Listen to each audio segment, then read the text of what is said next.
Le monde. C'est comme ça que nous nous sommes dit, nous venons voir avec les autres comment est-ce qu'elles travaillent en réseau, quelles sont les personnes ressources avec lesquelles elles peuvent travailler, et nous nous sommes formés et nous nous sommes informés mutuellement.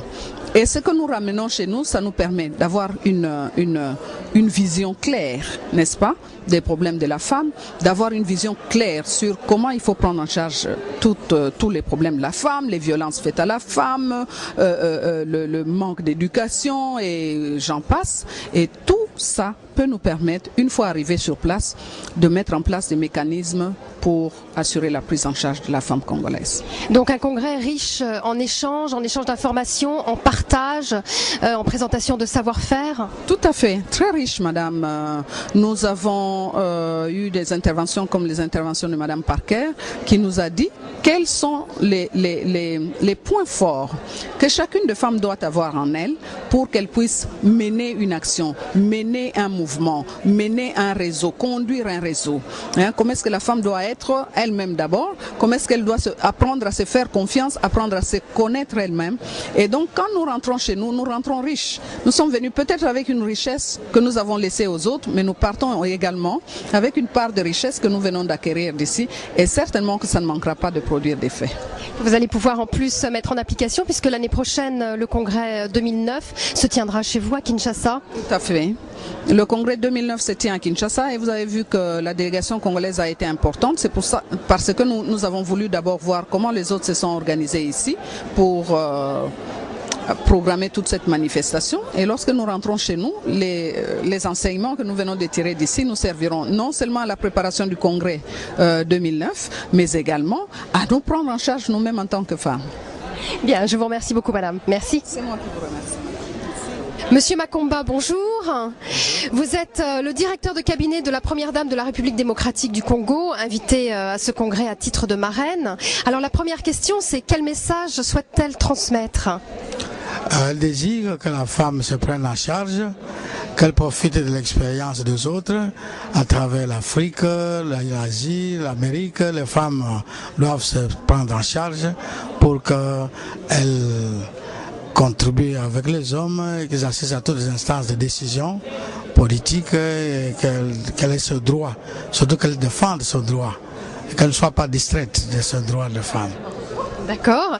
Mais quelles sont ses attentes précisément par rapport à ce congrès, à ce qui s'est déroulé pendant les 3 jours ? Que ces échanges profitent à toutes les Congolaises qui sont venues ici, parce qu'elles vont rencontrer les femmes leaders dans tous les domaines, et ces échanges sont très riches pour le développement de la femme. D'accord, très bien. Je vous remercie beaucoup.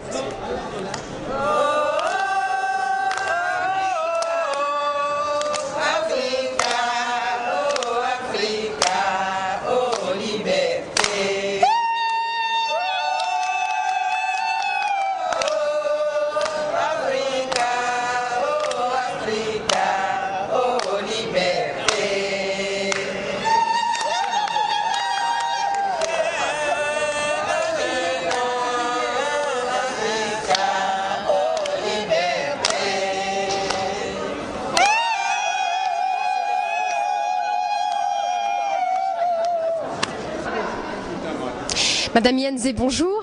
Bonjour madame. Vous êtes secrétaire générale adjointe du PPRD et vous avez donc assisté à ce congrès depuis 3 jours. Qu'est-ce que vous y avez fait ? Merci beaucoup madame pour la question. Nous sommes venus pour échanger avec les femmes noires d'Afrique, des Amériques, mais aussi des femmes d'autres pays qui ont une certaine expérience dans la conduite des affaires de l'État et aussi dans le business.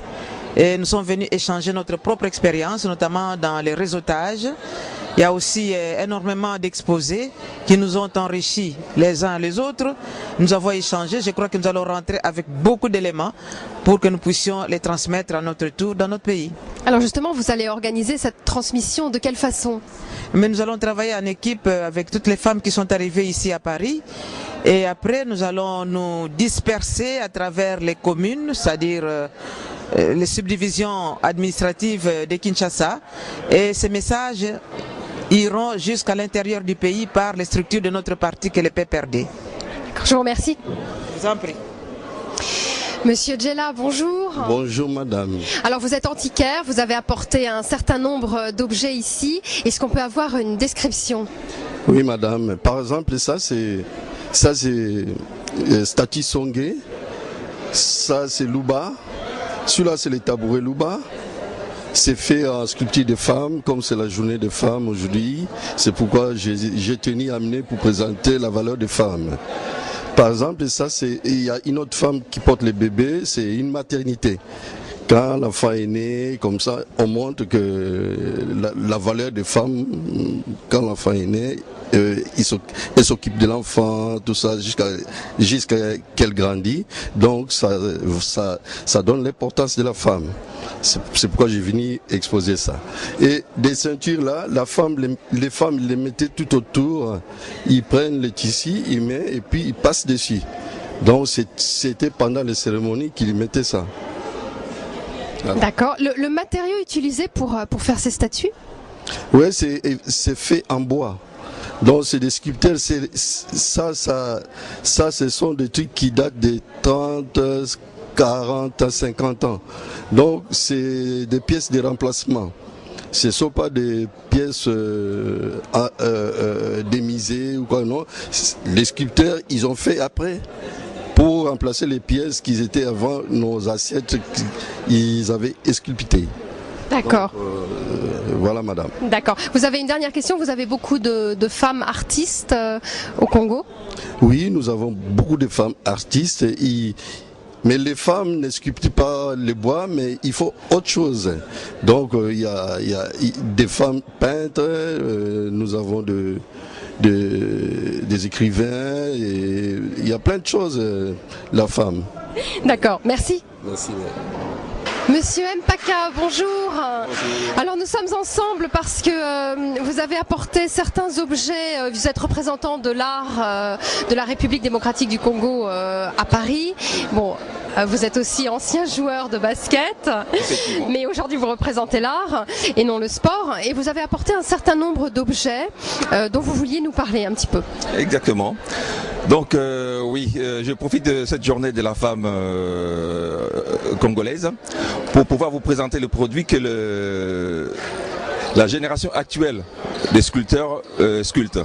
Nous avons par exemple la malachite, où vous avez des boîtes en malachite. La malachite, c'est une pierre semi-précieuse qu'on trouve dans les mines de cuivre. C'est un dérivé de cuivre. Donc c'est utilisé pour les colliers, pour les femmes, les bagues, les bracelets, ainsi que Et des objets pour la maison, comme je vois des boîtes. Oui. D'accord. Cendrier. Et puis vous avez aussi des statuettes qui sont en ébène et en bois wenge, qui représentent la femme africaine dans les campagnes. Dans ses tâches quotidiennes, autrement dit. Exactement, dans ses tâches quotidiennes. Et puis vous avez aussi des objets en fil de fer. Travailler avec des fils de fer et des récupérations. Donc il y a des motos, il y a des saxos qui font des jouets aussi des enfants congolais. Et puis vous avez aussi la Jeep de Tintin. Ah oui, nous avons évidemment Tintin au Congo. Exactement, donc Tintin est représenté par plusieurs sculptures, on peut dire, sur le pirogue, dans la Jeep, dans la forêt en train de courir. Donc Tintin, on ne peut pas ne pas on peut, comme ça qu'on dit. On ne peut pas s'en passer. Ouais, Tintin est quand même un personnage célèbre encore au Congo. En quel matériau a été utilisé? C'est en bois et puis teinté avec des couleurs de Tintin. D'accord, merci. Je vous en prie. Je suis en compagnie de Magdeleine Mondoloni. Bonjour madame. Bonjour. Alors, je sais que vous êtes présidente de la Fédération française d'esthétique, cosmétique et parfumerie. Et de plus, vous êtes la marraine française de ce congrès. Donc, quel message aujourd'hui êtes-vous venue transmettre aux femmes africaines qui sont là? Eh bien, tout simplement que les femmes africaines méritent elles aussi d'avoir la même formation en esthétique cosmétique que sur les autres continents, et tout particulièrement sur la France, puisque nous avons, je crois, la meilleure filière de formation à l'international. Est-ce que c'est un métier qui aujourd'hui les attire? Elles le découvrent aujourd'hui, ce métier?